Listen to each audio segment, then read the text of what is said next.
She said, "Dear Pilipinas, ang hirap mong mahalin." Hi guys, Christine here. Meron lang akong gusto sanang i-express reaction ko actually sa very sensational comment ni Miss Lea Salonga na minura niya ang Pilipinas. Ang aking reaction bilang OFW, parang nasaktan ako. Hindi ko alam kung bakit, hindi ko maintindihan. Although gusto kong mag-reason out for her dahil baka naman frustrated siya. Kasi naman 'di ba, nakakapagmura lang naman tayo kapag frustrated or galit tayo. She said, "Dear Pilipinas, ang hirap mong mahalin." Sorry for the bad word, but I just wanna tell you and repeat lang kung paano niya sinabi. Nasaktan ako talaga dun sa ano niya. I mean, you might say, oh, OA naman. Ano ba yan? Nasaktan ka. Ano ba naman? Nag-express lang naman siya ng opinion niya. That's true. You know, everybody's entitled to their political opinion. Looking at this sentence, which was taglish, parang kahit anong ayos mo dito, bakit mo kailangang naglagay ng mura? Nagtuturo ako ng Tagalog language sa mga foreigners. Okay. And I couldn't be more flattered sa mga foreign students ko. And they would tell me, I want to learn the language because I think it's really beautiful. I want to be able to speak to Filipinos. You know? I mean, it's really, really flattering. But here we have people like Lea Salonga representing us, you know, as Filipinos sa ibang bansa. But here she is, you know. How could you say that to someone? Like if you would tell that to a person. Sasabihin mo, "Hoy, alam mo, yung partner mo, 'di ba? Tagal mo na siyang partner. Ang hirap mong mahalin. Ba't ang hirap mong mahalin?" It means that parang napipilitan ka na lang na mahalin siya. Nawala na dun yung heart mo. 'Di ba? As a Christian, understanding yung pinanggagalingan ng galit.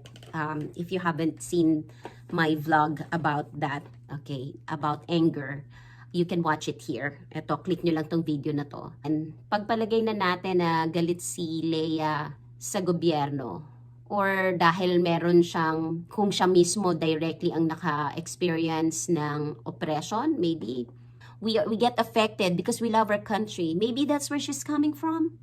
Maybe she really loves Philippines so much, but then she felt that Philippines is not giving her anything back.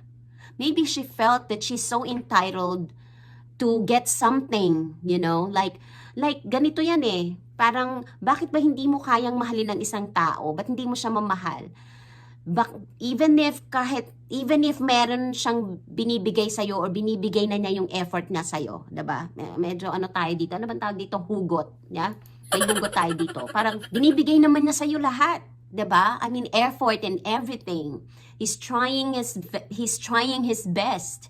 He's trying his best to give you what he can, you know. He's trying to make life better for you, you know. And he's doing everything kahit na hirap na siya, okay? But he's trying. And then this is what you will hear. Ang hirap mong mahalin. Diba? Parang kahit anong gawin mo, hindi kita mamahalin. Diba? I've been following Lea Salonga kasi you know Lea Salonga. Nobody that I know that doesn't know Lea Salonga. She's like, what do we call it? She's one of the pride of the Filipinos, di ba? I mean, we feel proud because she has been representing our country sa iba-ibang bansa, sa mga international music industry. We applaud her for all her shows, everything. We support her. We idolized her. It's a bad word, idol, because as a Christians, we shouldn't idolize anyone, you know, except God. But you know what? Let's just talk about being Filipinos. Lea and us OFW. Sino sa atin ang mas privileged sa palagay nyo?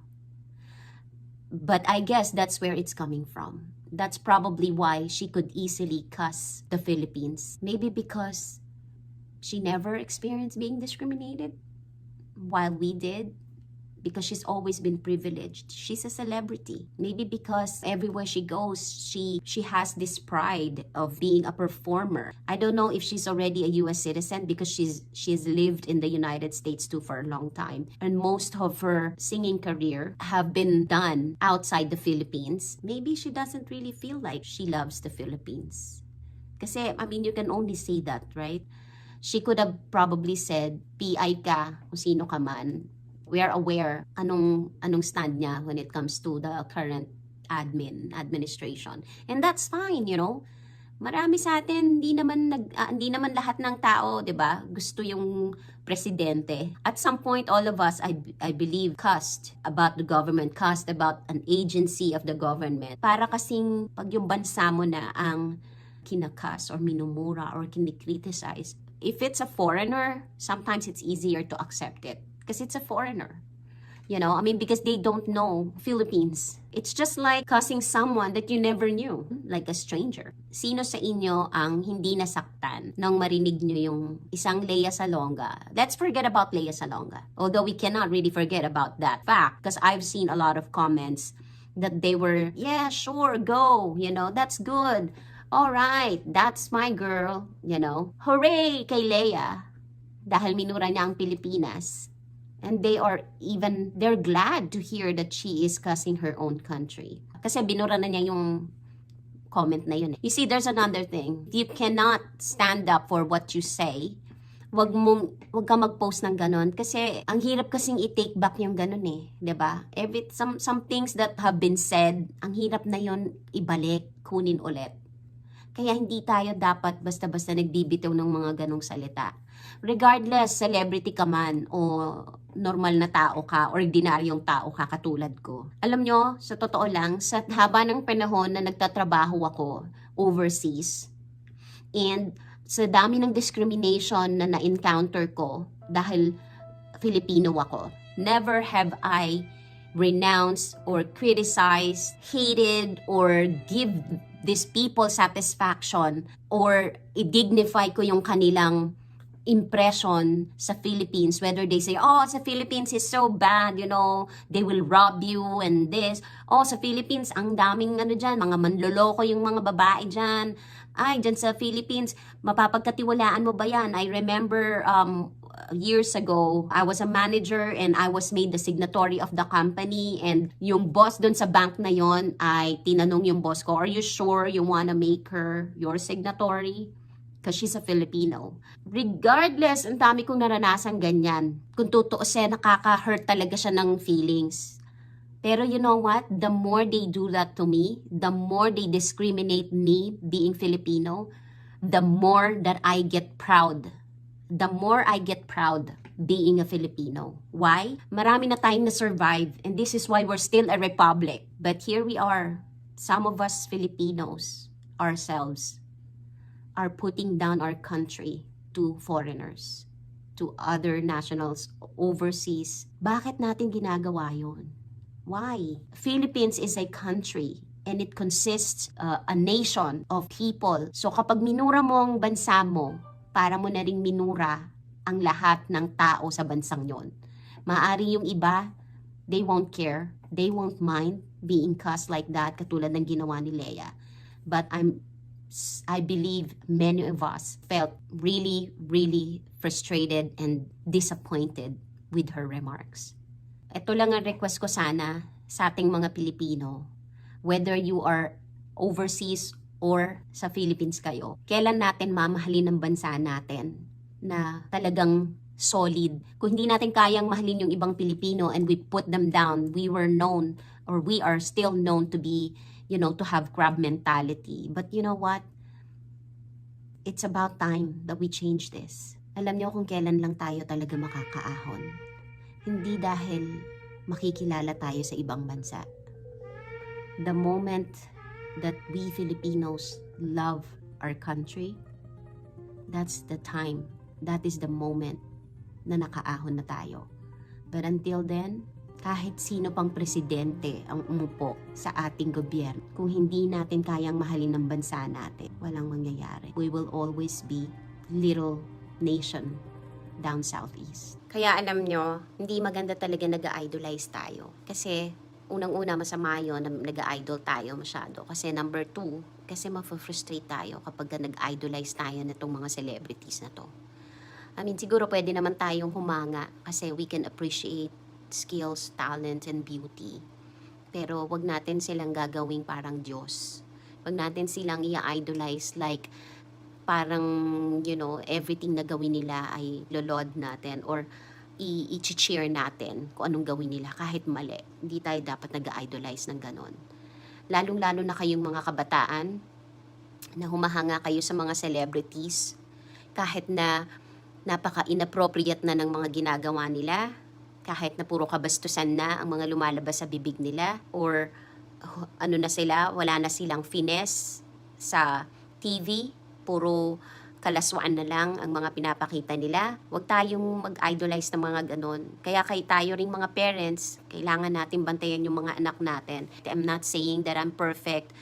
Mga anak ko din, malalaki na sila. And this is also for them. Huwag kayong mag-idolize ng mga celebrities unless they are faithful Christian sila, that they are dignified public figure.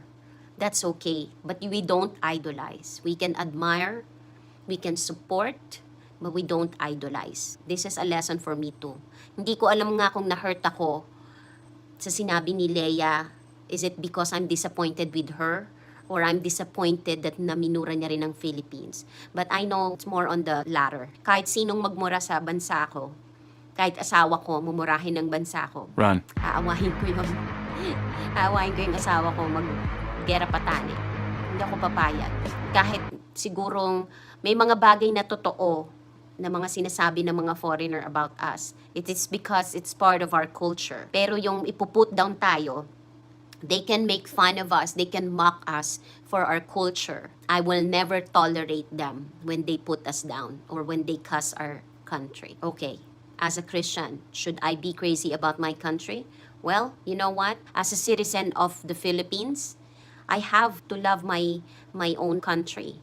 Kahit naman sa Bible ang Israel, talagang tinuturo ni Lord, mahalin nila ang sarili nilang bansa. Anyway, we're not going there. This is about our country and patriotism. Kahit saan lupalot tayo mapunta, walang magmamahal sa bansa natin, kundi tayo.